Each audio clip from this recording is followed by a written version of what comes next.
কেন্দ্র এবং রাজ্য সরকারের যৌথ উদ্যোগে আয়োজন করা হলো রেশম কৃষি মেলার। বৃহস্পতিবার মালদা শহরের মনস্কামনা রোড এলাকায় অনুষ্ঠিত হয় এই মেলা। জানা গেছে, মালদার ঐতিহাসিক রেশম শিল্পকে চাঙ্গা করতে মূলত একদিনের রেশম কৃষি মেলা। প্রদীপ জেলে অনুষ্ঠানের সূচনা করেন আঞ্চলিক রেশম প্রযুক্তিগত গবেষণা কেন্দ্র বহরমপুরের ডিরেক্টর এম মাহেশ্বরী। এছাড়া উপস্থিত ছিলেন প্রতিষ্ঠানের বিজ্ঞানী দেবাশিস চট্টোপাধ্যায়, রাজ্য সিল্ক বোর্ডের director Surajit Chowdhury, Malda merchant chamber of commerce and ইন্ডাস্ট্রির জেলা সভাপতি উজ্জ্বল সাহা সহ জেলার বিভিন্ন প্রান্ত থেকে আগত রেশম চাষিরা। এই রেশম মেলার মূল উদ্দেশ্য ছিল রেশম চাষি সহ বয়ন শিল্পীদের আধুনিক শিক্ষায় প্রশিক্ষিত করে তোলা এবং তাদের সুবিধা অসুবিধাগুলো জানা ও সেগুলোর প্রতিকার করা।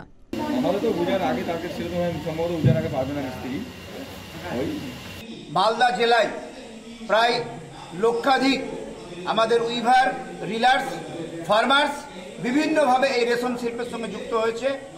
আমাদের ইতিহাস প্রসিদ্ধ মালদার সিল্ক, যা প্রায় লুপ্তপ্রায় হতে চলেছিল, পশ্চিমবঙ্গের মাননীয় মুখ্যমন্ত্রীর নির্দেশে মালদায় রেশম শিল্প আবার চাঙ্গা হতে চলেছে।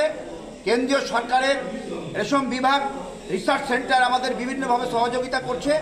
আমাদের পশ্চিমবঙ্গ সরকারের ডাইরেক্টর অফ সেরিকালচারের পক্ষ থেকে উদ্যোগ নেওয়া হয়েছে। কেন্দ্রীয় সরকার এবং রাজ্য সরকার যৌথভাবে ফান্ডিংয়ের মাধ্যমে আমাদের রেশম চাষিদেরকে বিভিন্নভাবে সহায়তা প্রদান করা হচ্ছে এবং আমাদের রেশম, মালদা রেশম বিশ্ববিখ্যাত রেশম, যেটা ভারতবর্ষের মধ্যে অন্যতম, বিদেশে রপ্তানি করে চায়নার যে রেশম কিংবা অন্য বিদেশি রেশমের সঙ্গে আমরা কম্পিট করছি, তাদেরকে আমরা টেক্কা দিচ্ছি এবং আমাদের রেশম শিল্প আবারও ঘুরে দাঁড়াবে। আবারও আমাদের মালদা জেলার যে সমস্ত পরিযায়ী শ্রমিক আছে তারা আবার রেশম শিল্পে আস্তে আস্তে ফিরে আসছে। আমরা মনে করি রেশম শিল্পের মাধ্যমে আমাদের মালদা জেলার অর্থনীতির বুনিয়াদ আবারও চাঙ্গা হবে, আবারও শক্ত হবে এবং আমাদের এখানে এমপ্লয়মেন্ট, রেশমকে কেন্দ্র করে এমপ্লয়মেন্ট আবারও বাড়বে। রাজ্য সরকারের পক্ষ থেকে, জেলা প্রশাসনের পক্ষ থেকে এবং কেন্দ্রীয় রেশম শিল্পের পক্ষ থেকে আমাদেরকে রেশম চাষিদেরকে আমাদের মালদা জেলায় বিভিন্নভাবে সহায়তা প্রদান করা হচ্ছে।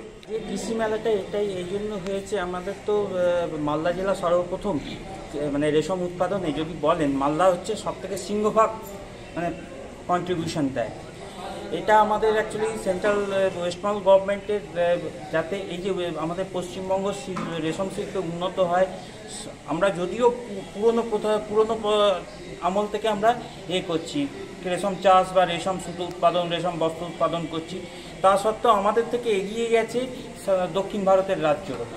সেক্ষেত্রে আমাদের কিছু কিছু অসুবিধা আছে এই রাজ্যে, সেগুলোকে যাতে কাটিয়ে কী কী অসুবিধা আছে, কী কী আমাদের টেকনোলজি লাগবে, এই জন্য আমরা একটা এই কৃষি মেলা আমাদের কেন্দ্রীয় অফিস থেকে, ব্যাঙ্গালোর থেকে একটা বলা হয়েছে, যাতে সব জায়গায়, কারণ ফার্মাররা দেখুন তারা ডিম উৎপাদন করছে, ফার্মাররা এবার সেই ডিমটা থেকে নিয়ে পলু উৎপাদন করছে ফার্মাররা, কোকুন উৎপাদন হচ্ছে, কোকুন থেকে সুতো কাটছে রিলার থেকে চলে যাচ্ছে উইভারের কাছে, কাপড় বোনা, রং করা।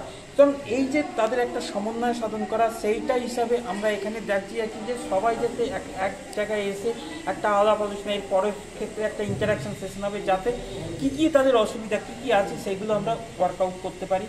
এবং এতে একটা গ্যাদারিং হচ্ছে, যাতে ফার্মাররাও, চাষিরাও রয়েছে, রিলাররাও রয়েছে, আর তার সঙ্গে মানে যারা কাপড় বোনে তারাও রয়েছে, তাহলে সবাই মিলিয়ে যাতে একটা করা যায় ভবিষ্যতে, যাতে মালদা জেলা, এবং মালদা জেলা শুধু নয়, মুর্শিদাবাদ, এই যে ওয়েস্ট বেঙ্গল, আমাদের পশ্চিমবঙ্গ সবথেকে বিখ্যাত হচ্ছে, আমরা 4 রকম রেশম উৎপাদন করি, শুধু মালবেরি নয়, মালবেরি মেন, তার সঙ্গে আমাদের নেক্সট হচ্ছে তসর পরবর্তী, যেটা আমাদের বাঁকুড়া, বীরভূম, পুরুলিয়ার ক্ষেত্রে হয়। তার সঙ্গে আমাদের উত্তরবঙ্গতে মুগা এবং এরই চাষ হয়, যদিও সেটা কম। এবং সেক্ষেত্রে এবং আমাদের মালদা জেলায় শুধু বিড়ি উৎপাদনে নয়, আরও একটা বিশেষত্ব হচ্ছে, দুটো বিখ্যাত স্পান মিল আছে, যারা ওই যে সুতো যে উৎপাদন হয় তার থেকে যেসব অবশিষ্ট ওয়েস্টগুলো আসে সেগুলো ইউটিলাইজ করে তারা সুতো তৈরি করে, এবং সেই সুতো বাজারে অনেক দাম আছে। মালদায় এখন কতগুলো ব্লকে এই রেশমের চাষ হচ্ছে এবং কত মানুষ জড়িত? মালদায় টোটাল 1 লাখের বেশি লোক আছে এখানে চাষ করছেন যারা, এবং রিলার সমস্ত নিয়ে মানে 5000-এর ওপরে সমস্ত।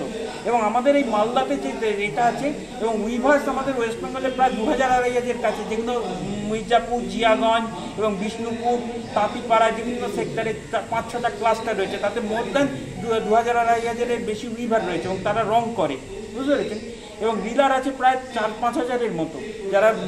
এবং গত বছর আমরা যে 11টা নতুন মডার্ন মেশিন লাগিয়েছি, তার থেকে সুতো দুজন এবং কি বিখ্যাত মানে এগ্রেড কোয়ালিটির সুতো বানাচ্ছে, যেটা আমাদের আগে কি হচ্ছে একটা কাপড়ের টানা বানা বলা হতো। Directorate of sericulture Malda. Malda today.